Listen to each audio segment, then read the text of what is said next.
Hello there, and welcome. I'm glad you found your way here tonight, because this time, we're not drifting into the sky or out across the galaxies. Instead, we're going somewhere far stranger and somehow closer, not to another planet, but to a place on this one that might as well be another world entirely.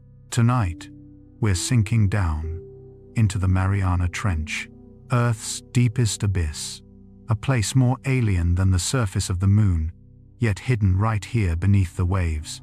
Before we really begin, let yourself arrive. Wherever you are in the world, let your body find a position that feels kind and easy. Let your shoulders soften. Let your jaw unclench. You don't have to hold anything up right now. The planet can handle that for a while. Take a slow breath in and let it fall gently out. Above you, life on the surface still rushes. Phones glowing, traffic humming, messages waiting. But for the length of this journey, you don't need to answer anything. You are a quiet passenger, just listening, while we travel together to a place that almost no human eyes have ever seen. In our minds, the world feels finished. We picture the globe as solved, every street mapped, every mountain photographed, every coastline captured from space.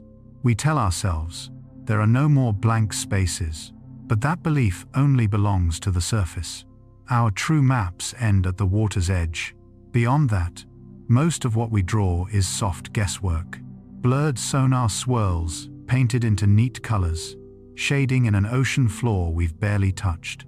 The Mariana Trench is the sharpest reminder of this, and one 1-kilometer deep scar on the seafloor that simply refuses to give up its secrets. Out there, in the Western Pacific, the sea looks ordinary. A blue sheet, sometimes rough, sometimes calm.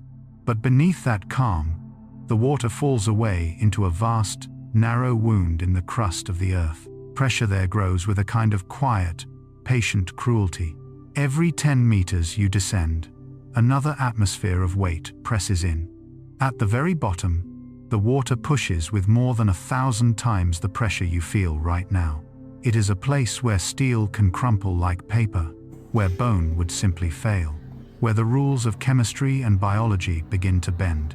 And yet, in that crushing dark, there is sound, there is life.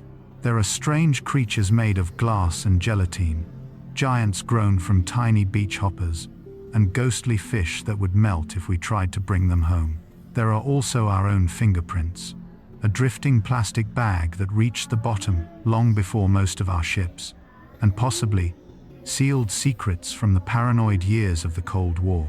Tonight, we'll descend slowly together, through the last fading light, into the twilight blue, past the midnight black, and finally into the Hadal Zone, the realm named after Hades, the underworld. You don't have to remember the science. You don't have to follow every detail.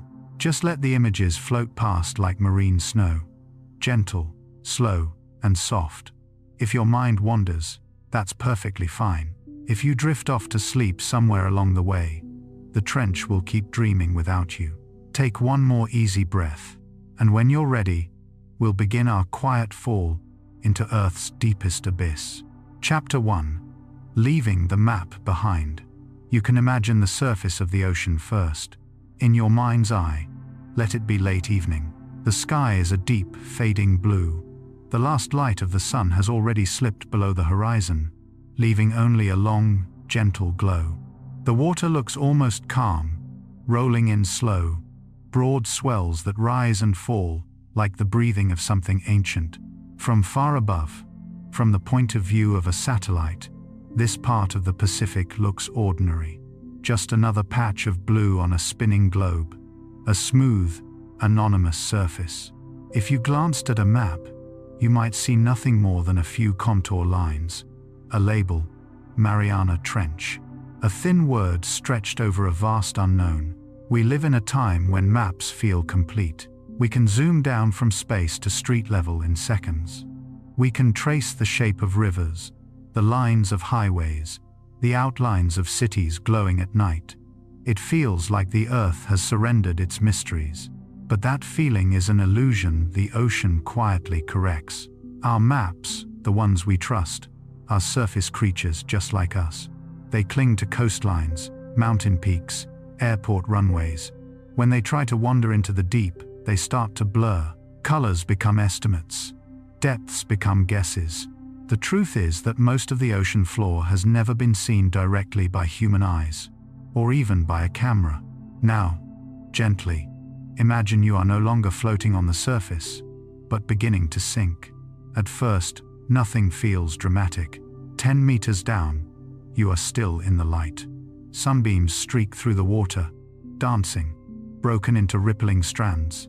Fish move in flashes of silver. The pressure has increased by 1 extra atmosphere, but your body, built for this planet, doesn't really notice. Every 10 meters, though, that invisible weight rises. Another blanket of air's worth of pressure wraps itself around you. Down 40 meters, 50, 60, light weakens. Colors shift. Reds and oranges disappear first, swallowed by the water, leaving only colder blues and greens. Somewhere, around 100 meters, you enter the twilight zone. If you were really here, you would begin to feel small in a way that's hard to describe. The surface is now a distant shimmer above. The seafloor, if you're over the trench, is still unimaginably far below. You are suspended in a vast column of water that goes on and on in both directions. As you continue to fall, the last natural light fades away. At around 1,000 meters, it is truly night. This is the midnight zone, a world where the sun no longer exists. Pressure here is already 100 times what you feel at sea level. The numbers are almost too big to mean anything. Your mind tries, and then quietly gives up. Far below, the trench waits. The Mariana Trench is not just deep ocean. It is a deeper cut within the deep. A narrow, elongated gorge around 2,500 kilometers long, carved into the crust, where one tectonic plate is being forced beneath another. At its deepest point, the Challenger Deep, the seafloor, lies nearly 11,000 meters below the surface. If you could somehow lower Mount Everest into it, the summit of the mountain would still be more than a kilometer beneath the water. At that depth, the pressure reaches over 1,100 times the pressure at the surface. We can say 1,100 atmospheres, but again the mind rebels. So instead, you can picture it this way. Imagine the weight of an entire stack of elephants, piled one on top of another on your thumbnail. Imagine trying to build anything, any machine, that could survive that kind of constant, squeezing force. That is what the trench does to matter. It folds steel. It pulverizes bone. It alters the way molecules behave. This is why going to the moon was, in some quiet way, easier. The moon is a vacuum, a gentle emptiness. You can bring your own air, your own pressure, your own miniature version of Earth's environment, wrapped around you in a suit or sealed into a spacecraft. The trench is the opposite of empty. It presses back with the full weight of the planet's oceans. It doesn't need to do anything active to be dangerous. It simply is.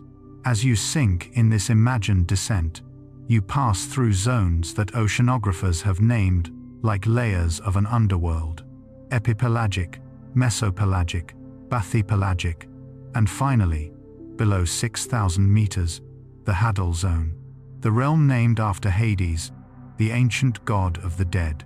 Most of the ocean's life stays well above this line.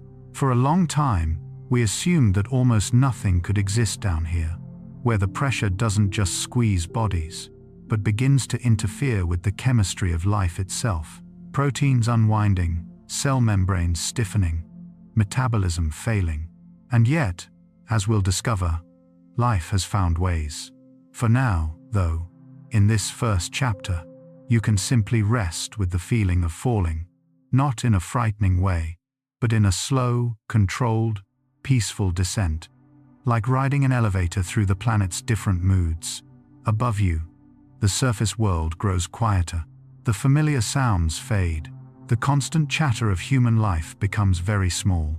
Around you, the water grows colder, denser, more still. Occasional sparks of bioluminescence drift past, like stars in a thick, dark sky. Ahead of us lies a place that, even now, remains mostly uncharted. A trench that sings, a floor of ghostly mud, vents that breathe liquid gas, and creatures that are literally built out of pressure. For tonight, you don't have to solve any of its mysteries. You just have to drift with them. Take another slow breath, in and out, and let yourself sink a little deeper, leaving the comfortable maps of the surface behind as we begin our journey into Earth's deepest, quietest abyss. Chapter 2: The Trench That Sings. Before we descend any deeper, let your mind settle into the darkness we've already entered. Not a threatening darkness, just a quiet, patient one. The kind of darkness that has existed for hundreds of millions of years, without interruption, long before human eyes ever imagined such a place. Down here, most people would expect silence. It feels like silence should be the rule. No sun, no waves, no storms. Nothing but stillness pressed beneath a mountain of water. But that expectation, like so many surface-born assumptions, dissolves the moment we truly listen. Because the Mariana Trench sings, and the first humans to listen to it properly weren't divers or explorers, but scientists lowering delicate titanium-encased hydrophones into the abyss. These microphones were not built for music or speech. They were built for endurance, to survive pressures that could flatten a car and temperatures just above freezing. The scientists expected quiet, a baseline hum, perhaps the occasional crackle of shifting sediment. What they received instead was a flood of sound so overwhelming that for a moment they thought something was wrong with the instruments. But nothing was wrong. Everything was simply louder than expected. The deep ocean, especially in a trench, behaves like a natural amplifier, a perfect hallway for sound. At certain depths, pressure, temperature, and density align in a way that creates what oceanographers call the deep sound channel. It is a horizontal tunnel of water where sound is trapped, unable to escape upward or downward. Imagine a voice traveling not meters or kilometers, but thousands of kilometers, with almost no loss of volume. Inside this natural amplifier, the trench becomes the Earth's own echo chamber. So what exactly echoes here? First, the Earth itself. Hydrophones recorded a constant low-frequency groan, a deep, ancient rumble. The sound of the Pacific Plate grinding slowly beneath the Philippine Plate. The sound of rock being forced into the mantle, a whisper of the planet's internal machinery. Sometimes the microphones caught the booming pulse of distant underwater earthquakes events happening thousands of miles away. Their sound funneled like messages along a vast, watery telephone wire. Then there are the storms. A typhoon raging at the surface sends its energy down and down until it reaches the trench. What remains is a distant, ghostly roar, the muted heartbeat of a storm that the deep does not see, but certainly hears. Even the machinery of humanity reaches this far. A supertanker, passing miles above, becomes a long, droning hum that reverberates like the slow turning of a giant mechanical wheel. To a creature living at the bottom, the engines of ships must sound like the distant footsteps of an enormous animal pacing restlessly across the ceiling of their world. But the most haunting, the most beautiful sounds come from life. The low, resonant songs of baleen whales, creatures roaming oceans away, bounce into the trench and are carried like ancient chants. A single whale's call can travel across an entire ocean basin, arriving in the abyss as a soft, mournful echo, as if the deep itself were sighing. These are the sounds we understand. But the trench, of course, keeps its true mysteries in the form of anomalies. Hydrophones have captured noises that don't belong to any known creature or geological event. Some researchers have described rhythmic tapping like distant knocking on metal, a sound that should not exist in a place where nothing metallic moves. Others have heard clanking, ringing through the channel with an almost artificial clarity. For decades, the most famous of these mysterious noises was the bloop, a massive, ultra-low frequency sound, recorded in 1997. It was so powerful it was picked up thousands of kilometers apart. Some imagined it belonged to a giant creature larger than any blue whale. The truth, surprisingly, came from Antarctica. The bloop was the sound of a colossal ice shelf cracking apart, still awe-inspiring, but not biological. Then came a new mystery. In 2014 and 2015, researchers recorded a 3-second, 5-part sound deep within the trench, something that began as a low foghorn groan and suddenly snapped upward into a metallic, twanging cry. They named it the Western Pacific Bio-Twang, one of the strangest sounds ever captured underwater. It didn't match any known whale. It didn't match any geological signature. It didn't resemble mechanical noise. And most intriguingly, it repeated. Not random, not chaotic, almost structured, like a call. Some scientists cautiously suggest it may be a previously unknown call of a minke whale, whose vocal range can be surprisingly bizarre. But no one has ever filmed such a whale making this sound, and the metallic quality doesn't quite match what we expect from biology. Then there are the unconfirmed stories. Submarine crews reporting tapping patterns, as if something were calling back. Deep sea probes detecting metallic clattering in regions far from shipwrecks.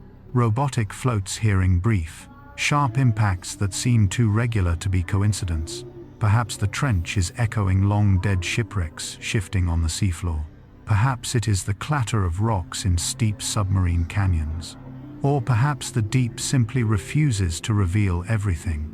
Because when we cannot see the source of a sound, our imagination tends to make it large. We picture leviathans, ancient machines, lost species, or something stranger. But the trench has taught us one consistent lesson. Its mysteries will not be solved on our schedule. They surface only when they wish to. So we continue to sink, our ears full of echoes, whales, storms, ships, and something else, something unclaimed. Let the sound fade now. Let the pressure settle around you. Take a slow breath, and let us drift deeper, toward the realm of giants, not from the past, but from the present. Chapter 3. Giants of Imagination. Giants of the Deep. When we imagine the deep ocean, our minds often conjure old giants. Megalodon, the 60-foot prehistoric shark, a predator with teeth the size of your hand, a creature so powerful that modern great white sharks would barely reach its stomach. For decades, people have wondered, could a creature like that hide in the Mariana Trench? After all, it is the one place we have barely checked. A world of darkness, a world of pressure, a world that almost no human has entered directly. The idea is compelling. It feels right in a mythic sense. The deepest pit on the planet should hold something ancient, but the science gives us a quieter, more humbling answer. A creature like Megalodon was warm-bodied, fast, energetic, a high-performance predator that needed constant, abundant food. The trench is not a buffet. It is a food desert. Down here, life survives on scraps marine snow drifting from above, or the occasional whale fall that might arrive once in decades. A giant predator would starve long before finding its next meal. And despite centuries of exploration, not a single modern megalodon tooth has ever been found. Not one. Large shark teeth fossilize easily. If Megalodon lived, we would see evidence everywhere. So the fantasy of the ancient giant seems unlikely. But that doesn't mean the trench is free of giants. They're just not the ones we expected. Here in the dark, in the cold, under crushing pressure, evolution plays a strange game. It takes familiar creatures, tiny ones, humble ones, and stretches them into uncanny proportions. This phenomenon is known as deep-sea gigantism. Picture an amphipod. On the beach, it is nothing. A little sandhopper, no bigger than your fingernail. But in the trench, amphipods grow to the size of a human hand, pale, armored, ghostly. Some species reach lengths of 20 centimeters. In other trenches around the world, specimens more than 34 centimeters long have been found bigger than a grown adult's shoe. Imagine picking up a shrimp as long as your forearm. Your instincts would recoil. Something inside you recognizes the scale as wrong. But down here, the rules change. Why does gigantism happen? One theory says the cold slows metabolism so drastically that these creatures live far longer and without surface cues, never stop growing. Another suggests that being large helps store fat, a survival strategy, in a world where food comes rarely but arrives in enormous, unpredictable bursts. Down here, being big is being prepared. And amphipods are just the beginning. Sea spiders, normally delicate little crawlies the size of a coin, can reach the diameter of dinner plates. Sea cucumbers can grow to absurd, pillow-like proportions. Jellyfish become drifting, umbrella-like organisms longer than a person. But the true king of the abyss is not a giant at all. It is soft, it is pale, it is delicate, and it is almost completely transparent. Meet the Mariana snailfish. If you saw one on the surface, it would melt. Literally melt, because its proteins and cell structures are built to exist under immense pressure. Its bones are made not of hard calcium, but of flexible cartilage. Its skin is thin, gelatinous. Its organs float inside like shadows within fog. It is a creature built with pressure, not against it. It does not resist the deep, it embodies it.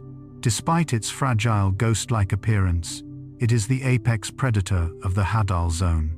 It moves slowly, but efficiently, gliding just above the seafloor with a calm precision.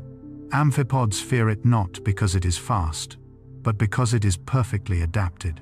In a world where everything is slow, patience itself becomes a weapon. But the snailfish isn't the only strange inhabitant shaping life down here. There are the glass creatures, transparent octopuses, clear squids, beings that evolved not to blend in with the environment, but to erase themselves entirely. There are dragonfish with fangs so long they cannot close their mouths, and built-in red headlights, biological flashlights, invisible to their prey. There are anglerfish with glowing lures built from symbiotic bacteria. Everything down here bends the rules. Deep sea gigantism, living invisibility cloaks, predators with private wavelengths of light. Even though Megalodon is gone, the trench is not empty of strangeness. It has simply chosen to create its own new giants, ones that do not roar or hunt like monsters, but grow slowly in the cold patience of the abyss. Here in the deep, the fantastical is not extinct. It is simply smaller, stranger, and perfectly adapted to a world that moves at the speed of geologic time. Let yourself sink a little more. Feel the pressure not as a threat, but as a quiet presence. Ahead lies the story of the first humans ever to reach this world, and the shattering sound that greeted them in the dark. Chapter 4: The First Descent, Trieste and the Phantom Fish. Before we follow modern submarines, before we talk about robotics, or mining, or astrobiology, we need to return to a quiet morning in 1960, when two men attempted something almost impossible. Imagine it. A small white vessel, bobbing gently on the bright Pacific surface. Waves slap its side with the calm, rhythmic persistence of a breath. The sky is so blue, it almost feels unreal. And just beneath the surface, waiting without ceremony, is the deepest place on Earth. The vessel is the Trieste, a Swiss-designed, American-operated bathyscaphe, an experimental machine unlike anything before it. Not built for comfort, not built for speed, built for survival. Its shape is odd, a massive float filled with gasoline. A liquid that refuses to compress sits above a tiny steel sphere, barely big enough for two men to sit shoulder to shoulder inside. Inside are Jacques Piccard and Don Walsh, both calmly preparing for a descent into the unknown. Their instructions? Quite simple.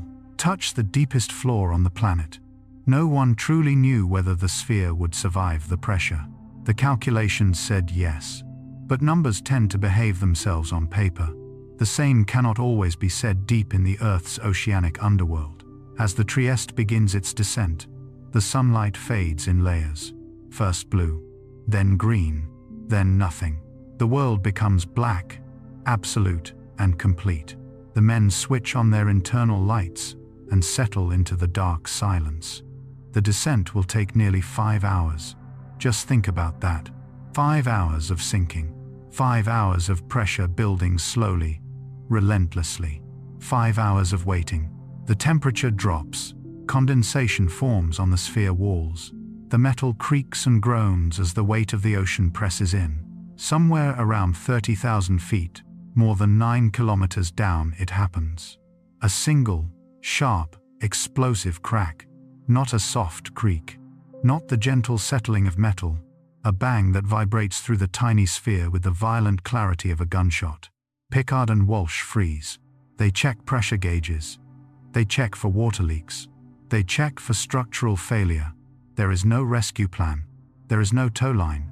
If the sphere cracks, the ocean will fill it in a fraction of a second, and the two men will become part of the deep forever. They wait. They listen. Nothing changes. The sphere holds. Later, they discover the source. A non-structural plexiglass window on the entry tube, not part of the main sphere, has shattered under pressure. Not a danger, just a terrifying reminder of where they are. After a long hesitation, after exchanging a breath and a nod, they make a decision almost no one would expect. They continue downward. The Trieste sinks the remaining distance and settles gently onto a pale, silty seafloor. At nearly 11,000 meters below the surface, the deepest place any human had ever been. The sediment rises like a slow, elegant cloud outside their single, small viewport. They switch on their external lights, artificial beams cutting into a darkness that had existed unbroken for eons. What they see is simple. A vast, flat, pale seabed. A world made of soft, creamy mud, untouched by sunlight or disturbance. Then, something moves. Both men see it clearly. A creature. White, flat, shaped something like a flounder or a sole. It glides slowly away from the light and disappears into the dark. A fish. At the deepest place on Earth. On the surface, this becomes a scientific earthquake. A vertebrate fish, an animal with eyes and bones thriving in pressures that should pulverize such biology. But then, something stranger happens. Decade after decade. Dive after dive. Robot after robot. No one ever sees a fish like that again. Not James Cameron. Not Japanese ROVs. Not Chinese landers. Not any of the dozens of expeditions that followed. Nothing. The scientific consensus eventually becomes skeptical. Biology, they argue, simply cannot function normally at 11,000 meters. Proteins begin to deform. Cells cannot maintain structure. Calcium-based bones should fail. The most likely explanation, many researchers say, is that Pickard and Walsh saw a sea cucumber, a pale, flat invertebrate that can swim in a fish-like motion when disturbed. But the two men never changed their claim. They insisted, to the end of their lives, that they knew the difference between a fish and a sea cucumber. And so the mystery remains uncomfortably balanced between biology and human perception. Did the first humans to reach the bottom of the world see a creature that broke the rules of life? Or did they catch a brief, misleading glimpse after a terrifying descent? Maybe someday we'll have an answer. But tonight, we simply let the mystery drift quietly in the dark, like a ghost swimming through a world built of pressure and silence. Because as we rise slightly from the Trieste, carried forward in time, another explorer is waiting to descend, and what he finds will shake us even more. Let's drift gently into Chapter 5. Chapter 5. James Cameron and the Plastic Ghost. More than half a century after Pickard and Walsh made their historic descent, another figure appears on the surface of the Pacific, someone you might know for very different reasons. Film director James Cameron, the creator of Titanic and Avatar, has always been obsessed with the ocean. But while most directors explore through cinema, Cameron decided to explore through engineering. In 2012, he climbs into a bright green, torpedo-shaped submersible called the Deep Sea Challenger. It is sleek, modern, and built to fall rapidly through the ocean. Unlike the Trieste, Cameron is alone. No second pair of eyes. No voice to break the silence. Just the soft hum of electronics and the steady sound of his own breathing. His sphere is so small he cannot fully extend his arms. His knees remain bent for hours. He is more isolated than astronauts. At least astronauts can see Earth from their windows. Cameron sees nothing, only blackness. As he descends, he describes the feeling not as fear, but as something quiet and philosophical. A presence, a sense that he has left the human world behind entirely and crossed into a realm that does not know him. Down and down he goes, past the twilight, into the midnight, into the Hadal zone. Finally, after almost 3 hours, his sub reaches the seafloor of the Challenger Deep. He switches on his powerful lights. The beam cuts through the water like a white blade and reveals the pale, silty plain seen by the Trieste decades earlier. But instead of a phantom fish, instead of a giant creature, instead of anything otherworldly, he sees something much more familiar, something heartbreakingly familiar. A plastic bag, a simple, drifting, wrinkled piece of trash. There, 7 miles down, deeper than any sunlight, deeper than any diver, deeper than nearly all human technology, lies a disposable ghost from the surface world. Think about that. We had barely managed to send 2 humans in 1960, barely managed to send 1 in 2012, barely built machines strong enough to resist the pressure, yet our garbage effortlessly arrived, long before us. Without engineering, without planning, without a submersible, it simply sank, slowly, patiently, for weeks or months or years, falling through a world it did not belong to until it reached the deepest place on Earth. This moment was more disturbing than any unidentified creature, more unsettling than any strange sound. It proved something that scientists had feared, but had not confirmed. There are no more blank spaces, no place so remote, so hostile, so untouched that it remains free from our influence. Even here, where pressure can crush steel, where bones turn to powder, where sunlight never comes, the story of the surface arrives, quietly, uninvited, and permanent. That plastic bag is still there today, and it will remain for centuries. But Cameron's discovery wasn't just symbolic. It revealed a deeper truth. The trench is not merely a scientific frontier. It has become a silent record of human history, both our brilliance and our carelessness. Because if plastic can reach the trench, what else has been sinking there? Unmarked steel drums, lost submarines, discarded weapons, industrial waste, unknown cargo. But that story belongs to later chapters. For now, we drift past Cameron's lonely arrival, past the plastic bag turning slowly in the faint currents, and follow the geology beneath our feet, the immense forces that carved this abyss in the first place. Which leads us gently into Chapter 6. Chapter 6, a planet recycling itself. The Mariana Trench is not just a hole in the ocean floor. It is not a static feature or a simple crack. It is the edge of a vast planetary machine, one that has been working non-stop for hundreds of millions of years. To understand the trench, imagine the Earth not as a solid sphere, but as a restless mosaic of enormous plates. These plates slide, drift, crumble, collide, dive beneath one another. The trench exists because of a collision. The Pacific Plate, enormous and ancient, has been slowly moving westward, and for millions of years, it has crashed into the smaller, younger Philippine Plate. Where they meet, the Pacific Plate is forced downward, not gently, not smoothly, but with a grinding, splintering pressure impossible to imagine.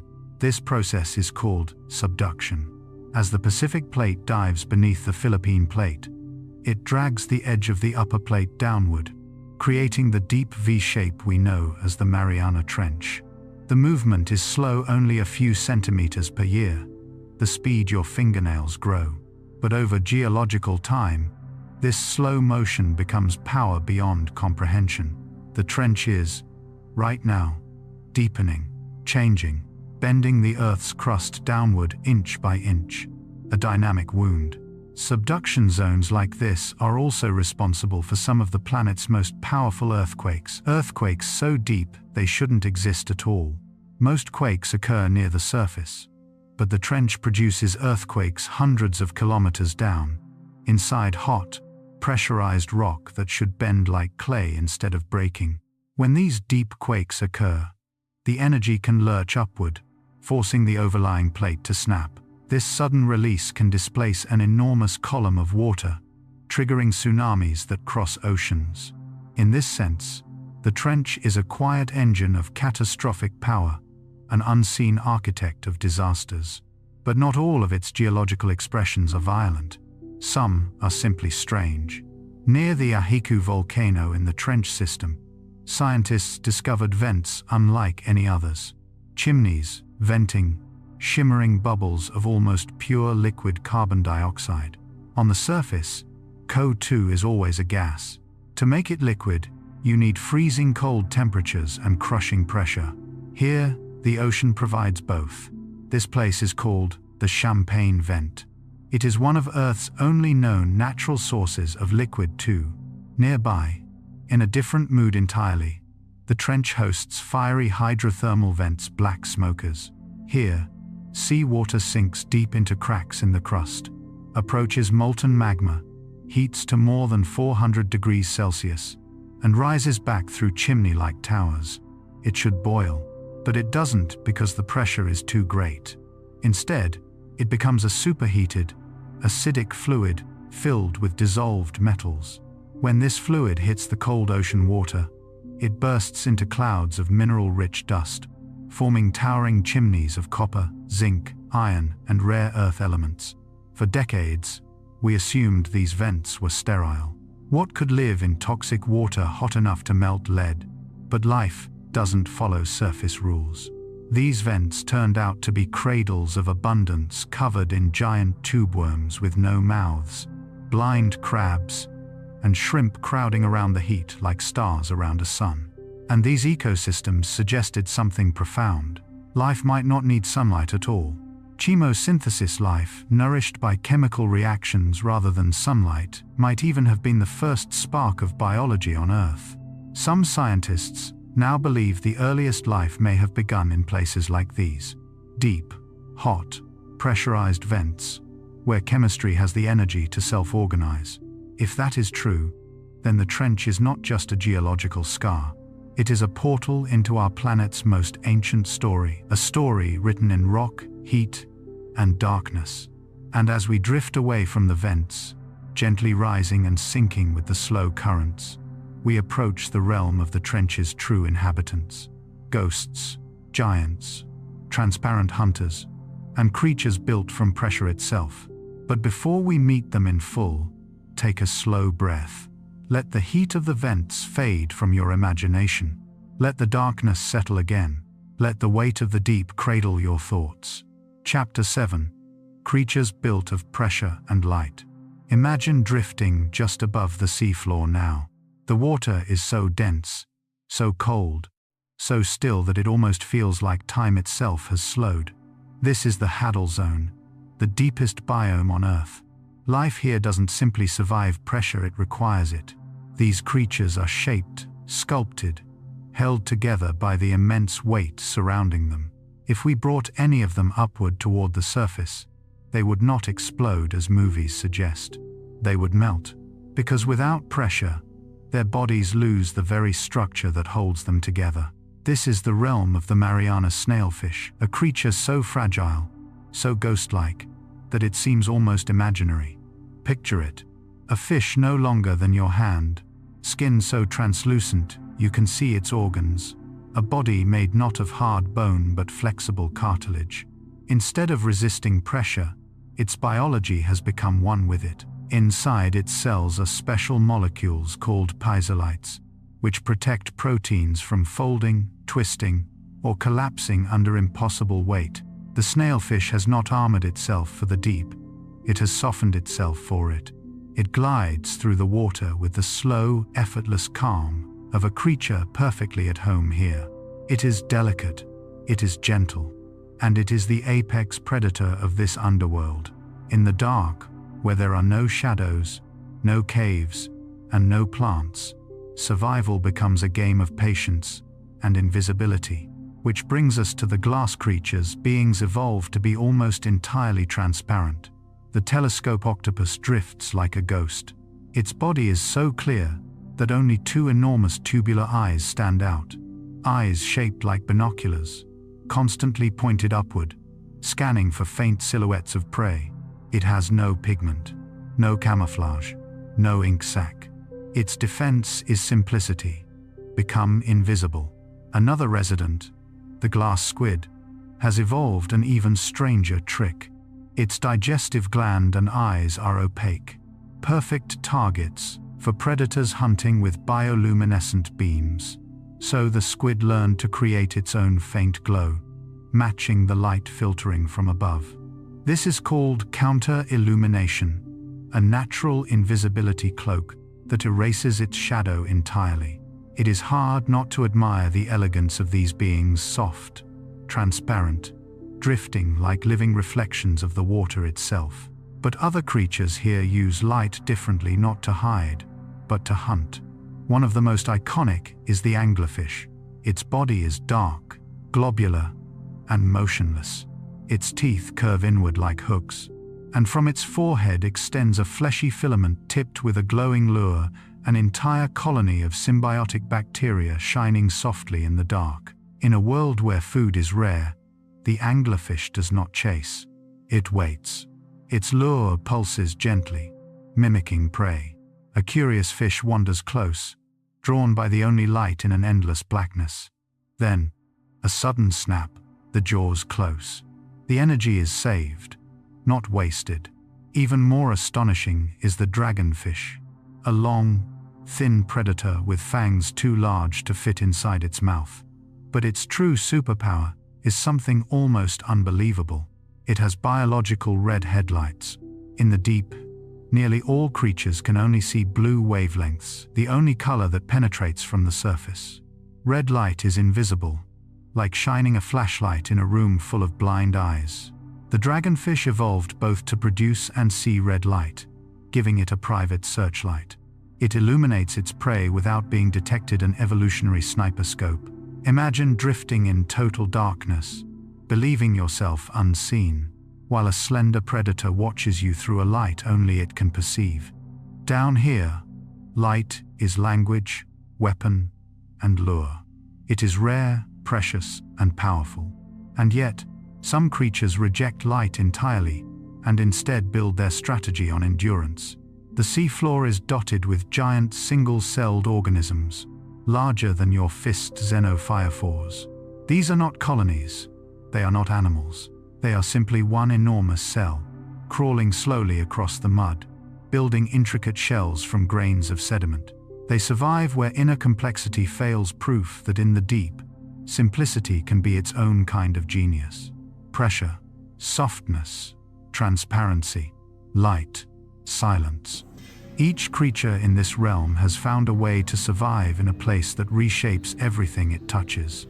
And as we drift between them past glowing lures, transparent bodies, drifting gelatinous forms, we move onward to the foundation of their world. Not the predators, not the hunters, but the slow, falling snow that feeds the deep. Chapter 8. Snow, Shadows, and Giant Cells. Imagine looking upward from the seafloor. Above you is darkness so complete it feels infinite.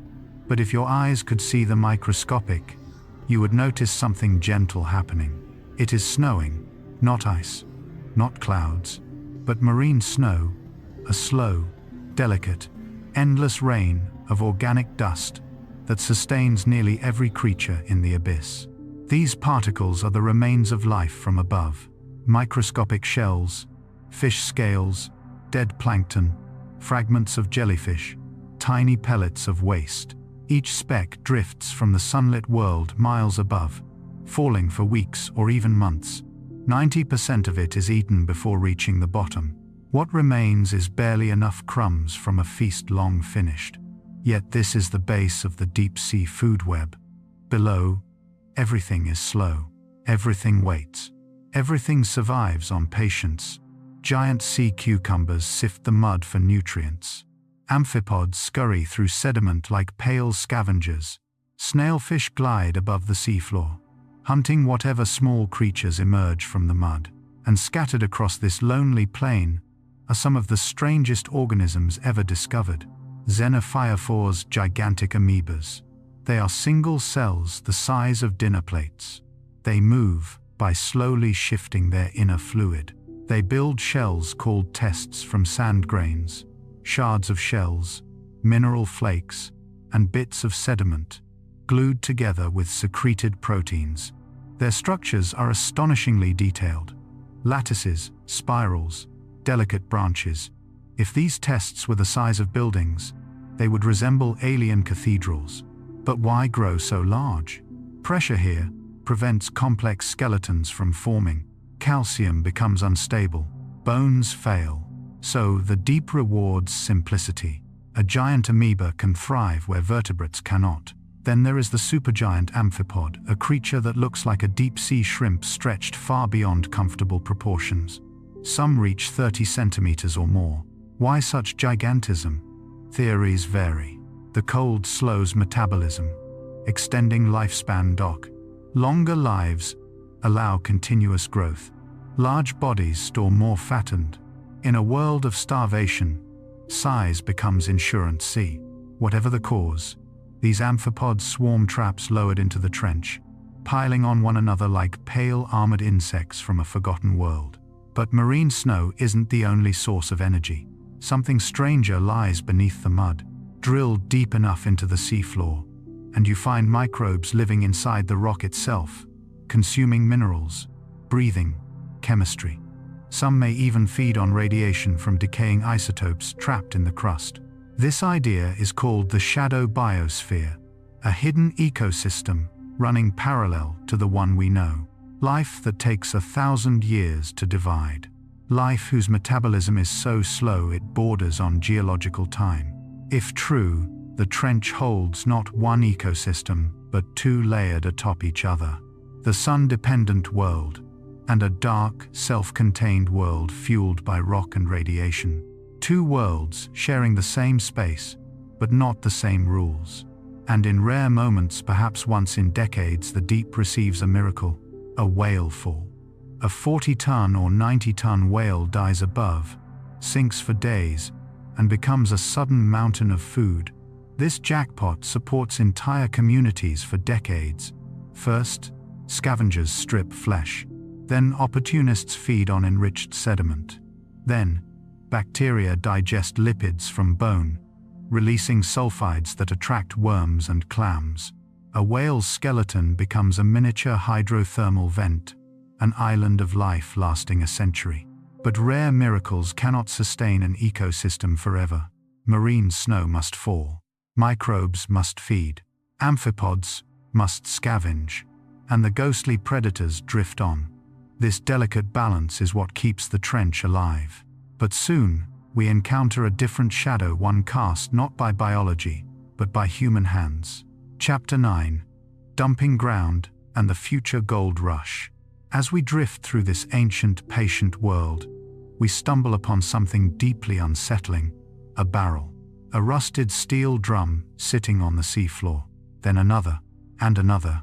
For most of the 20th century, the deep ocean was treated as a bottomless pit, a place to throw away what humanity didn't want to see again. Industrial chemicals, heavy metals, chemical weapons, radioactive waste. The logic was painfully simple. Out of sight, out of mind, the trench, remote and deep, became a natural target. Steel drums were filled, sealed, loaded onto ships, and pushed overboard. But steel corrodes, salt water rusts, pressure buckles.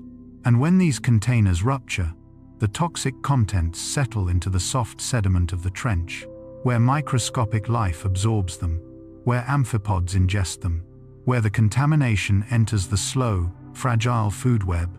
We came searching for aliens, and found our own pollution buried like scars in the pale mud. But the story doesn't end there, because now, humanity is looking at the trench with a new desire, not as a landfill, but as a treasure chest. Those hydrothermal vents, those black smokers we saw earlier, are rich beyond measure.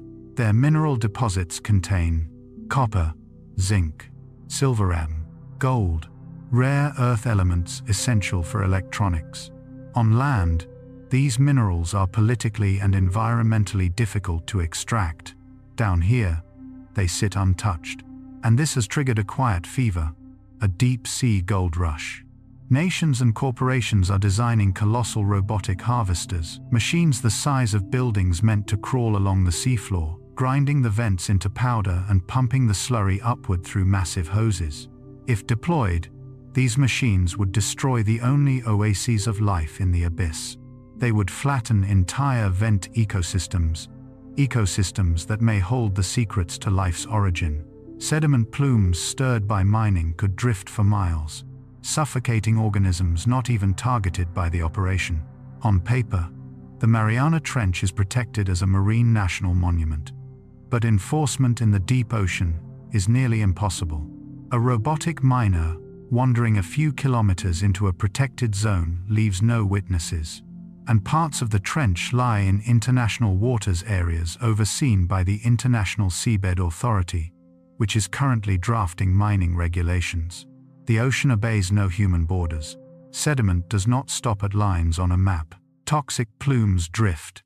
The trench stands at a crossroads, a sanctuary, a dump, a treasure, a mystery. And all of these identities collide at the bottom of the world. But despite our influence, the trench remains fundamentally indifferent. It does not change its nature for us. It simply carries on dark, cold, ancient. And in this final chapter, we will see why that indifference is perhaps the greatest gift it offers us. Chapter 10. Alien Oceans and the Beauty of Mystery. Let yourself sink into the deepest stillness now. The water around you is motionless, thick, heavy, with pressure accumulated over millions of tons above. Creatures drift like slow-moving thoughts. Light appears only in brief sparks, flares of life in a realm that has never seen the sun. This place feels alien, and perhaps that is why it has become the perfect laboratory not only for biology, but for imagination. Long before scientists lowered hydrophones into the abyss, before cameras revealed transparent octopuses and ghostly snailfish, writers like H.P. Lovecraft imagined the deep as a prison for ancient beings, creatures beyond human understanding. He chose the deep Pacific, not space, as the resting place of Cthulhu. He understood something instinctive. The true horror is not a monster waiting in the dark. The true horror is indifference, a world so old and so vast that humanity barely matters. And the Mariana Trench embodies that perfectly. It existed long before our species. It will exist long after we are gone. It does not react to our presence. It does not care about our fears or our stories. But modern science has transformed this philosophical fear into something new, wonder. Because now, when scientists dream of alien life, they do not picture Mars with its red deserts. They picture worlds like Europa, Jupiter's icy moon, and Enceladus, orbiting Saturn. These moons have thick shells of ice on their surface, but beneath them lie vast global oceans, dark, cold, nourished by hydrothermal vents, just like the Mariana Trench. If life exists there, it will not look like us. It will not need sunlight. It will solve pressure the same way snailfish do. It might drift invisibly like glass squids.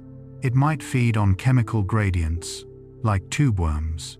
To prepare for missions to Europa and Enceladus, NASA studies the trench not as a curiosity, but as a blueprint. And the explorers of the future will not be human. They will be swarms of soft robots, machines inspired by octopuses and jellyfish, built to move with the current instead of against it. No cables, No pilots. No heavy, rigid hulls. Only intelligent, flexible explorers that communicate with pulses of light, map environments autonomously, and can survive where pressure would crush steel. Imagine a distant future where a probe melts through Europa's ice, releases a swarm of glowing, drifting robots, and listens for unknown life in the alien dark. When that day comes, we will understand the trench better, and we will understand ourselves better. But even then, even with our deepening knowledge and expanding technology, the trench will still hold mysteries. And that is the point. In our world of instant information and satellite images, the Mariana Trench reminds us that the planet is not a completed puzzle. There are still places we cannot see, still questions without answers, still corners of the world where mystery is not a flaw, it is a necessity. Without mystery, curiosity dies.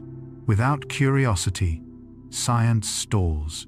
Without the unknown, our minds lose the impulse to explore. The value of the trench is not in the minerals we could extract, or even in the life we might discover. Its value is in its existence as something bigger than us, something ancient and quiet and unmoved by our presence. As we rise gently from the abyss, leaving behind ghostly fish, drifting snow, glowing hunters, chimneys of boiling water, and silent geological engines, take one last breath with this thought. There is always something deeper, always something hidden, always something waiting patiently in the dark, and that is what makes the world beautifully, profoundly alive.